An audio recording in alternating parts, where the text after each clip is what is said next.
passei tribulações, eu já sofri na minha vida, qual ave sem um ninho, procurando abrigo. Clamei em alta voz, ninguém podia ouvir. Senhor, eu perguntei por quê. Custei a entender que as provações da minha vida provém de todo mal que neste mundo habita. Aqui quem só perdeu, quem sabe só ganhou. Um dia todos saberão, um dia os olhos se abrirão para tudo entender.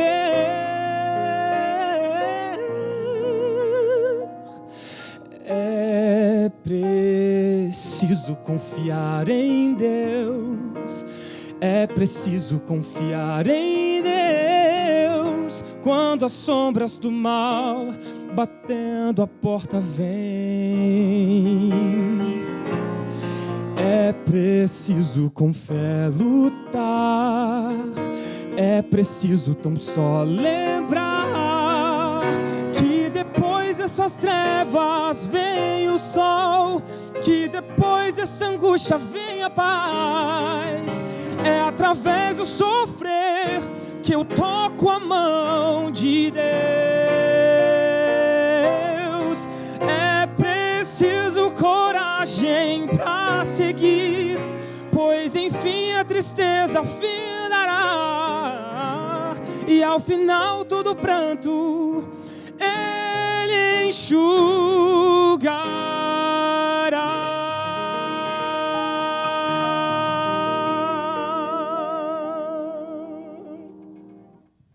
Amém. Adorar também é se relacionar com Deus. E neste momento especial, a nossa casa pode ser a melhor igreja à disposição do Senhor.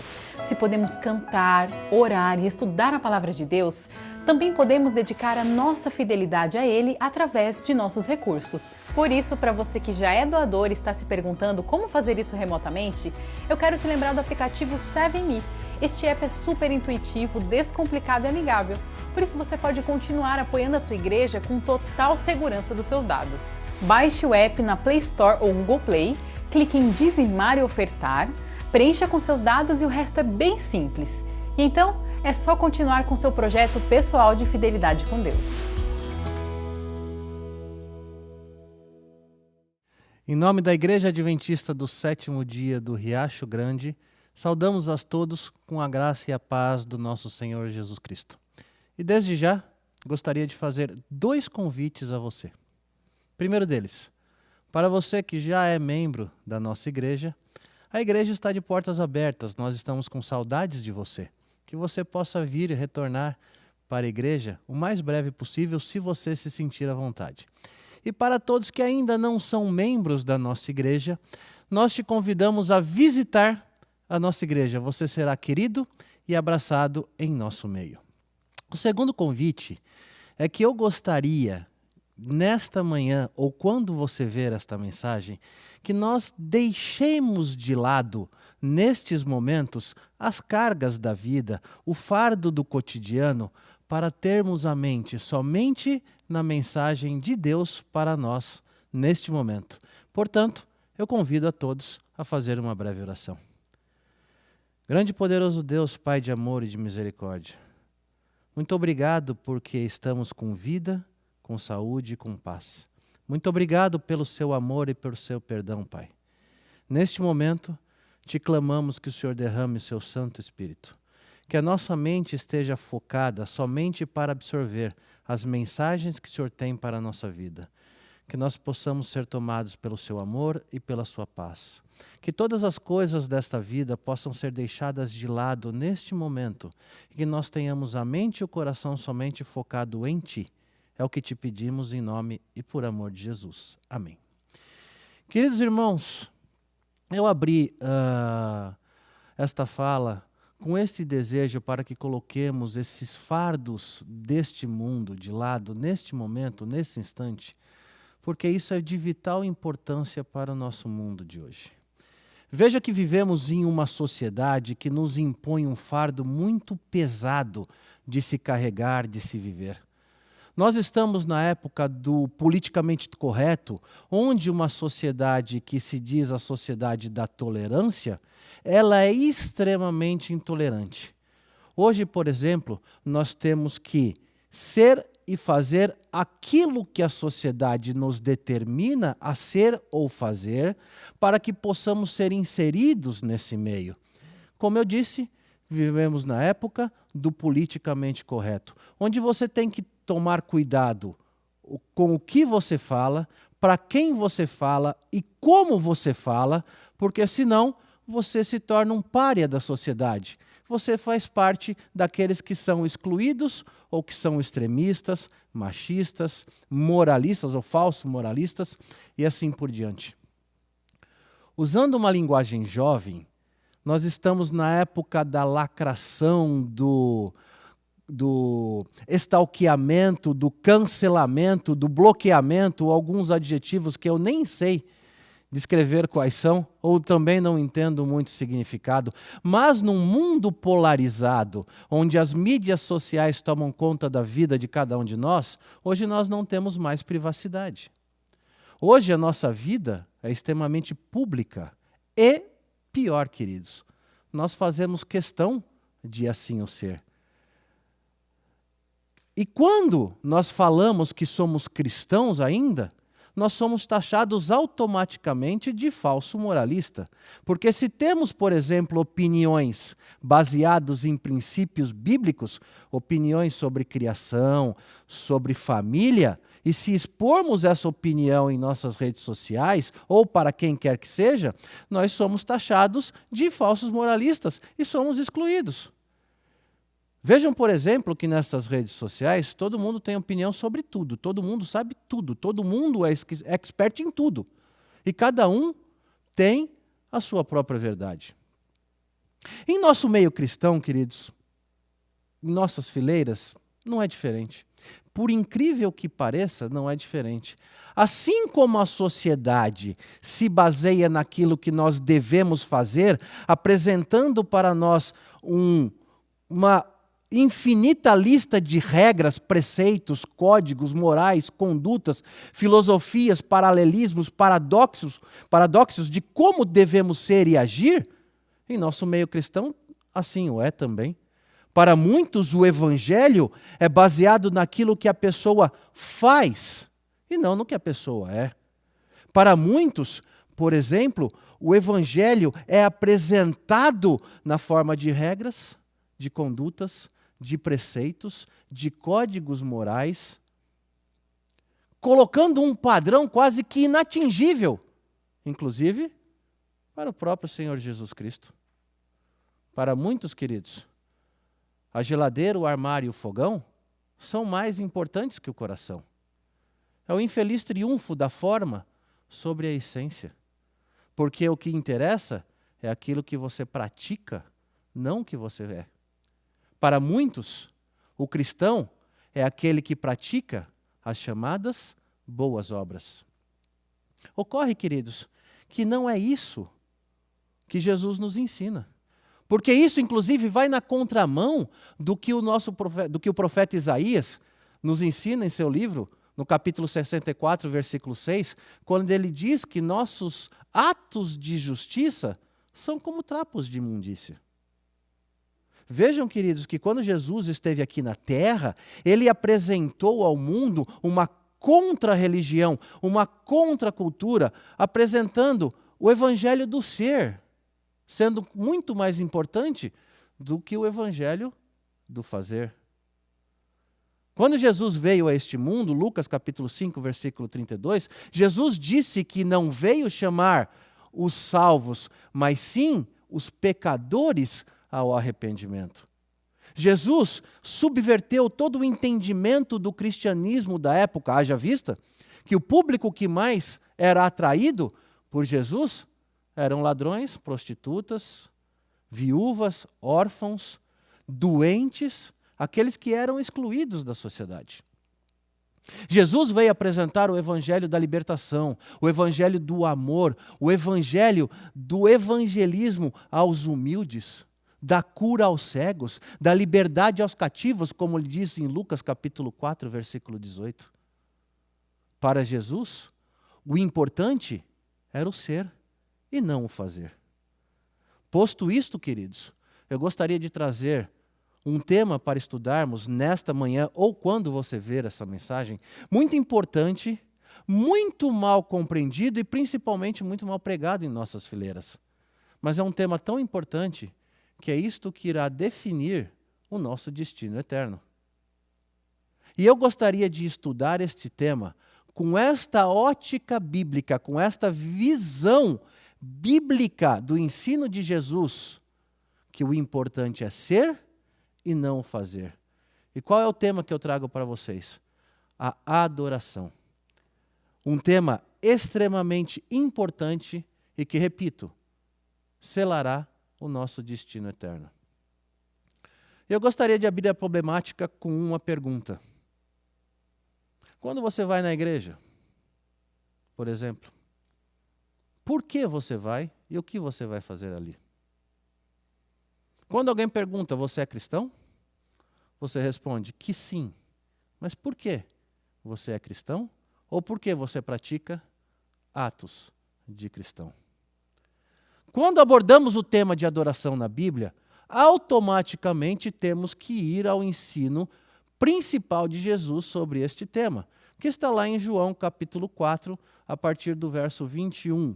Nós vamos ler a partir do verso 21 até o verso 24, Evangelho de João capítulo 4, a partir do verso 21 até o verso 24. Irmãos, eu gostaria de convidá-los a ficar com a Bíblia nas mãos, porque nós vamos ler bastantes textos, tá? E eu vou procurar aqui falar de uma forma mais devagar para que você possa acompanhar. No capítulo 4 de João, Jesus encontra-se ali, desenvolve uma conversa com uma mulher samaritana. A partir do verso 19, ela verifica que Jesus é um profeta e ela, como não entendia a questão de adoração, ela perguntou: mestre, seria aqui que nós iremos adorar o Pai ou lá em Jerusalém? E a partir do verso 21, Jesus assim diz: respondeu-lhe Jesus: mulher, pode crer-me que a hora vem que nem neste monte, nem em Jerusalém, vós adorareis o Pai. Pois vocês adoram o que não conhecem, mas nós adoramos o que conhecemos, pois a salvação vem dos judeus. Jesus estava falando dele mesmo. Mas a hora vem, e já chegou, em que os verdadeiros adoradores adorarão o Pai em espírito e em verdade, pois estes são os que o Pai procura para seus adoradores. Verso 24, pois Deus é espírito e importa que os seus adoradores o adorem em espírito e em verdade. Vejam, queridos, que Jesus ali foi no âmago da questão da adoração, mostrando para aquela mulher que a adoração não está limitada à geografia, a templos, a locais. Adoração não é aquilo que a pessoa pratica, mas é aquilo que a pessoa é. Vejam, por exemplo, o verso 23, o verso 24, quando Jesus se refere aos atos dos adoradores, ele precede por aqueles que são. Vejam, vou repetir, verso 23, mas a hora vem, e já chegou, em que os verdadeiros adoradores, aqueles que são, praticam os atos, o adorarão o Pai em espírito e em verdade, pois estes são os que o Pai procura para seus adoradores. Deus é espírito, e importa que os seus adoradores, ou seja, aqueles que são, o adorem em espírito e em verdade.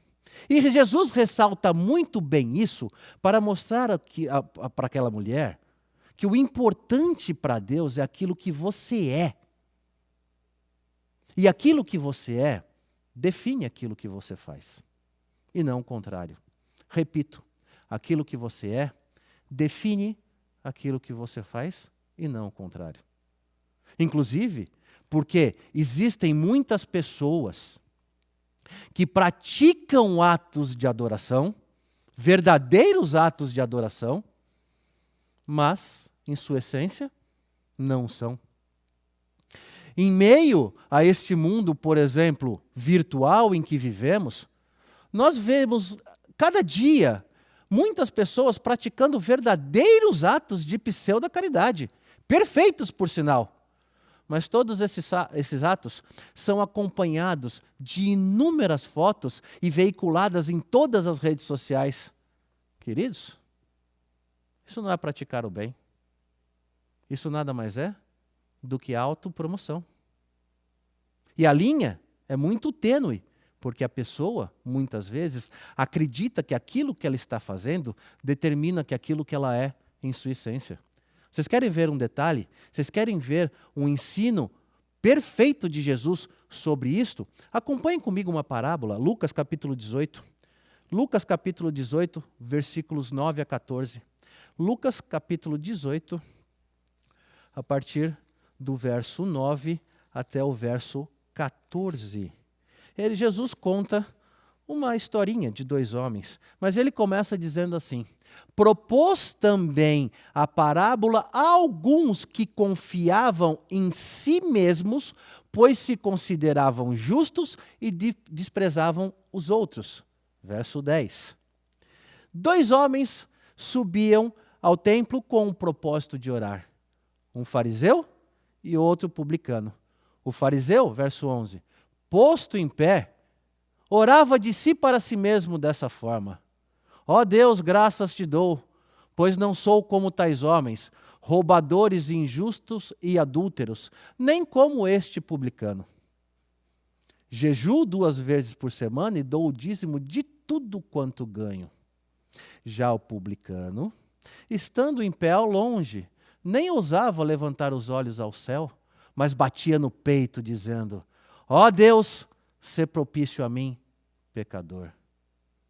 Vos digo, em verdade vos digo, que este desceu justificado para a sua casa e não aquele. Pois todo o que se exalta será humilhado, mas aquele que se humilha será exaltado. Vejam, queridos, que Jesus difere perfeitamente aqueles que são adoradores e aqueles que praticam verdadeiros atos de adoração, mas não o são. Porque o relato mostra, pelo menos subentende, que o fariseu era muito mais perfeito que o publicano, pois os atos dele mostravam isso. Mas eu gostaria de ressaltar 3 detalhes dessa história que Jesus contou. No verso 11, que conta a história do fariseu, verso 11 e 12, né? Olha que curioso. Em primeiro lugar, o Deus daquele fariseu era ele mesmo, porque ele pôs-se em pé e orava de si para si mesmo. Portanto, mostra que o Deus dele era ele mesmo. O segundo detalhe da história desse homem é que a religião dele era comparada aos demais homens, aos outros. O comparativo dele eram os outros homens, quando, na verdade, a nossa verdadeira religião, o nosso comparativo é Jesus Cristo de Nazaré. É Ele que devemos imitar, é Ele que deve nos guiar, é Ele que temos que nos espelhar. A nossa religião é baseada única e exclusivamente em Jesus Cristo de Nazaré. E terceira lição desse homem, desse fariseu. Vejam que ele entendia que a salvação dele era baseada na meritocracia. Ele ressaltou os atos que ele praticava, inclusive perfeitamente, porque praticava até muito mais do que se era exigido da época. Ele jejuava 2 vezes por semana. Naquela época não, era 1 vez por semana. Ele devolvia o dízimo de tudo que ele ganhava. Queridos irmãos, como ressaltado pelo profeta Isaías, eu falei no começo, nossos atos não nos garantem um acesso ao céu. Nossos atos não nos garantem um passaporte para a eternidade. mas o nosso coração entregue a Jesus Cristo, isso sim garante a nossa eternidade. Por isso que Jesus finalizou essa parábola dizendo: este publicano que se arrependeu do que é e aceitou a minha salvação, este desceu salvo. Mas aquele que se acha salvo, aquele que se exalta, este não tem direito ao céu. Jesus diz que o que importa é o que você é, não o que você faz. Agora, como seria então ser um verdadeiro adorador? Vamos a alguns textos bíblicos que nos mostram isso, como Jesus nos ensina o que ele quer como verdadeiro adorador. O primeiro deles está em Mateus capítulo 4, versículo 10. Mateus capítulo 4, versículo 10. Jesus responde à última tentação de Satanás no deserto.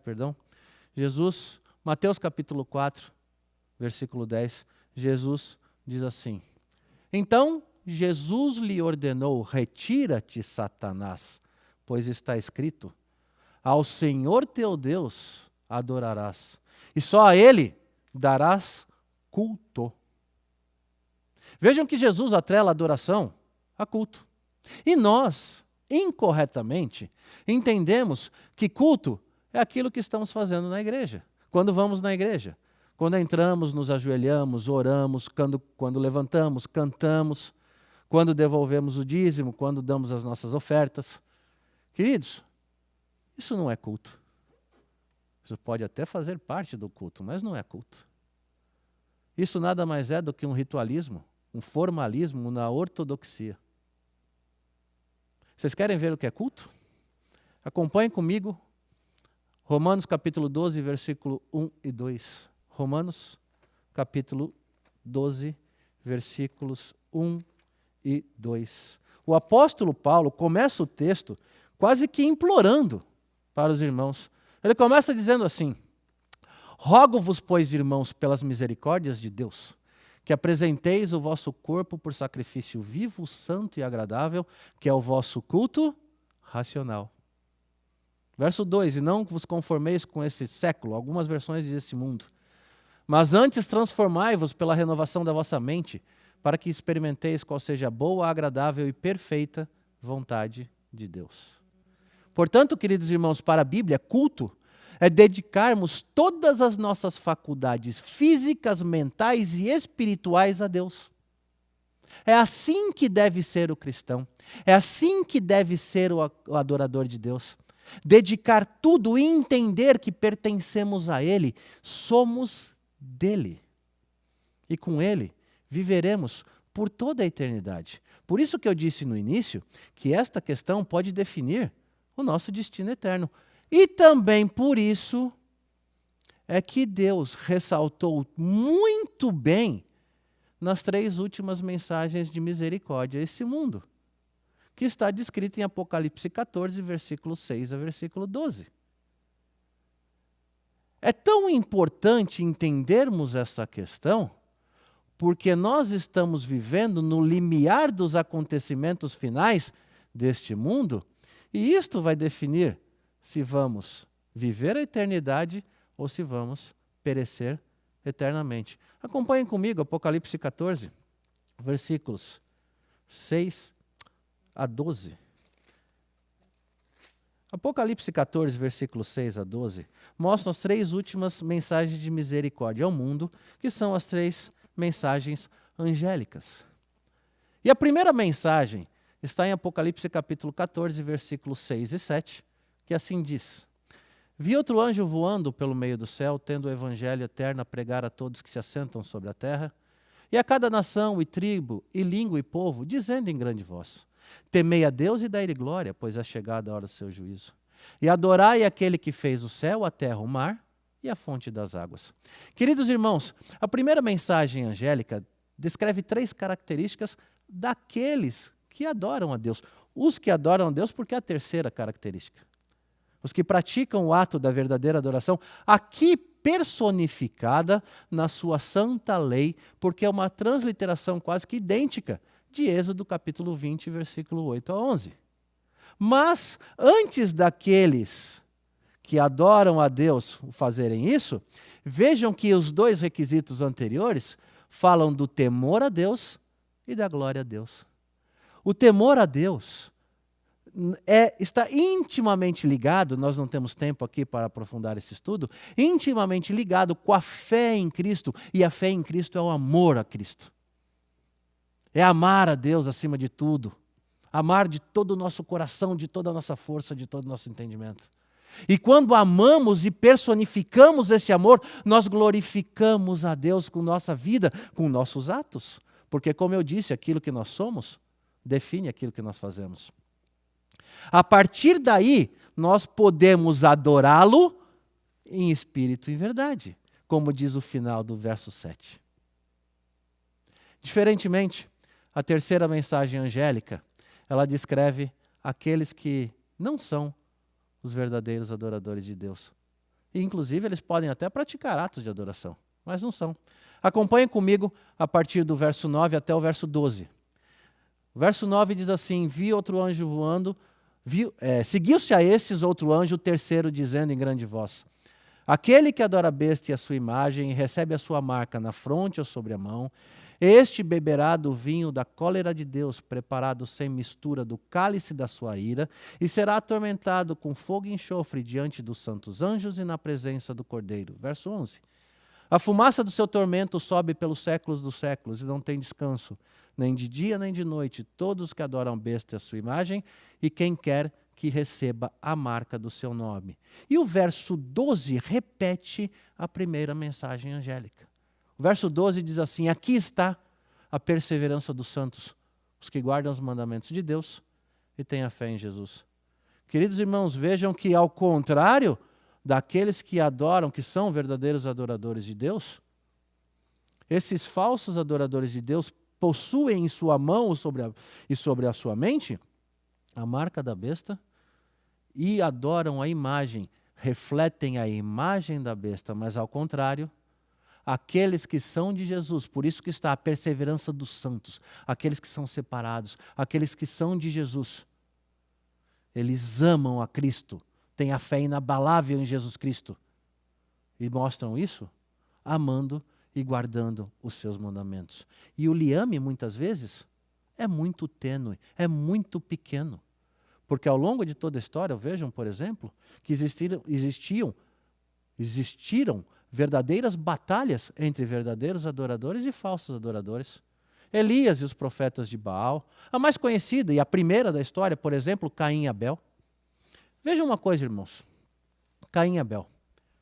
Caim tinha altar, Abel tinha altar. Caim tinha lenha, Abel tinha lenha. Caim tinha sacrifício e oferta de sacrifício, e Abel também tinha oferta de sacrifício.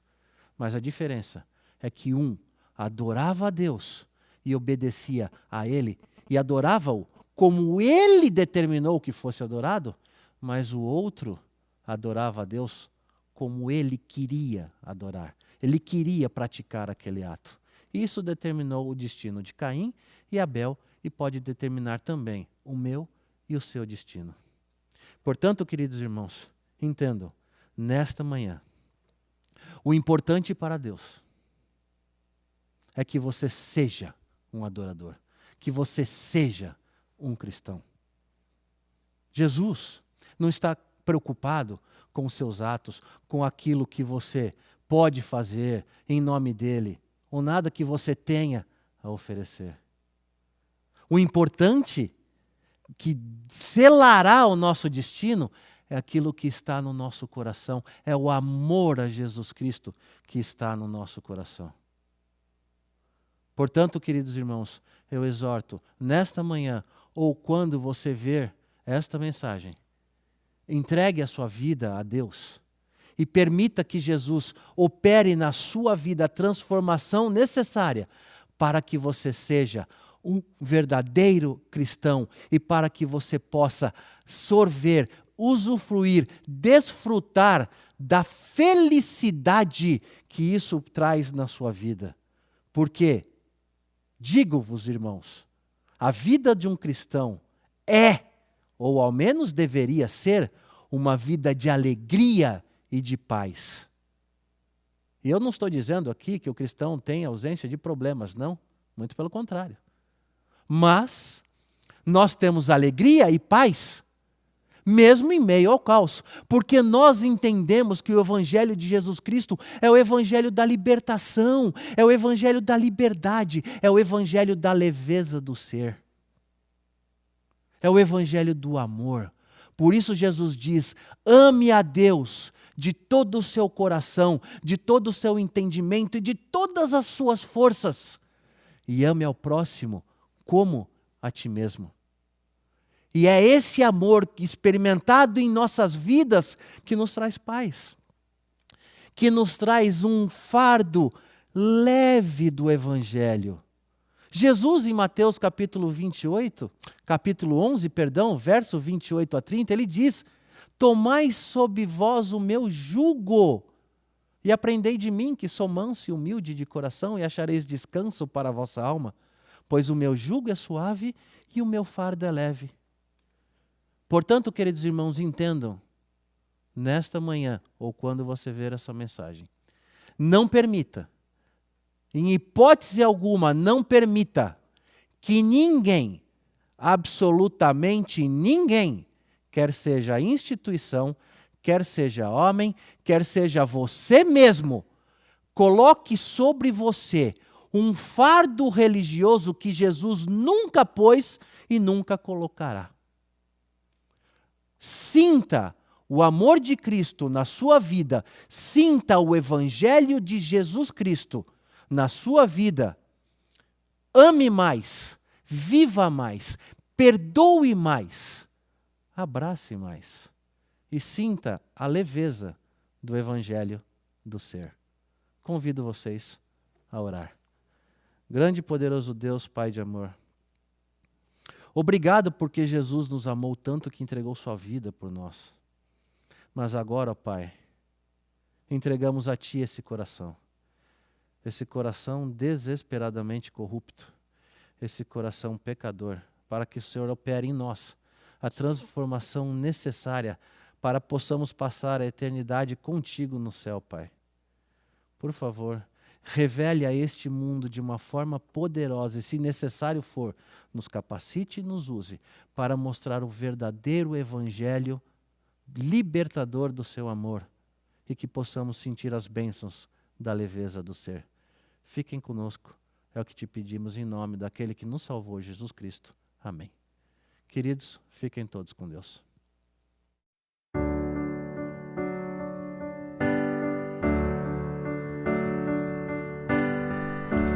Permanece em sua graça, na paz e alegria do Senhor, com irmãos compartilhando